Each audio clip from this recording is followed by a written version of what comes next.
Internet की सुस्त रवि की बुनियादी वजह 2 सबमरीन केबल्स की खराबी है।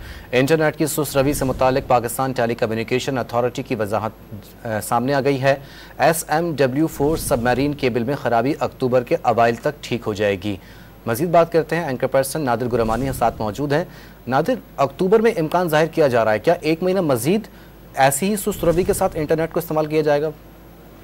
देखें, बिल्कुल इस वक्त तो यही नजर आ रहा है। और आपको याद होगा कि चेयरमैन PTA ने जब कौमी असम्बली की IT कमेटी में शिरकत की थी तो उस वक्त उन्होंने कमेटी को बताया था कि 27 अगस्त तक जो केबल्स हैं वो मसला हल हो जाएगा और उसके बाद मुल्क में जो इंटरनेट है वो मुकम्मल तौर पर बहाल होगी। सुस्त रवि का जो एक मसला है वो दरपेश नहीं आएगा। लेकिन आज मुल्क भर में जो इंटरनेट की सुस्त रवि की बुनियादी वजह PTA की जानिब से बताई गई है वो पाकिस्तान को बैनुल अक़वामी सतह पर जोड़ने वाली 7 बैनुल अक़वामी सबमरीन केबल में से 2 जो हैं उनमें बताया गया है कि खराबी है। और इसी के साथ साथ ये कहा गया है कि अब ये अक्टूबर तक जो है ये मसला हल हो सकेगा। तो इसके बाद ये वाज़े तौर पर कहा जा सकता है कि इस वक्त जो मुल्क भर में इंटरनेट सुस्त रवि का शिकार है वो मसला शायद अक्टूबर तक जारी रहेगा। इसी के साथ साथ PTA ने यह भी दावा किया है कि जो एक सबमरीन केबल है उसकी जो है मुरम्मत की गई है जिससे मुल्क में इंटरनेट की मौजूदा सूरत हाल में बेहतरी आएगी। अलबत्ता जो 2 केबल्स हैं वो अक्टूबर तक ही ठीक हो सकेंगी।